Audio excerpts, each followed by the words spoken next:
তুফান, okay ready করেছি। আসসালামু আলাইকুম ভাই। তুমি চাইলে আমরা শুটিং এ যেতে পারবো।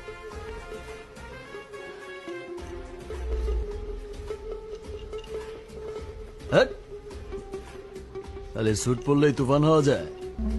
পুরাই ঝাপসা। আয় বাবা, হ্যাঁ, নিয়ে যাও রে, ও পারবে না, যা। আমি পারবো ভাই, আমাকে একটা সুযোগ দিয়ে দেখেন, আমি পারবো ভাই। পারবি? জি ভাই। ওই করিডোরে কিছু ব্যবসায়ী বসে আছে, যা ডিলটা ডান করে আয়। জি ভাই। আসসালামু আলাইকুম ভাই।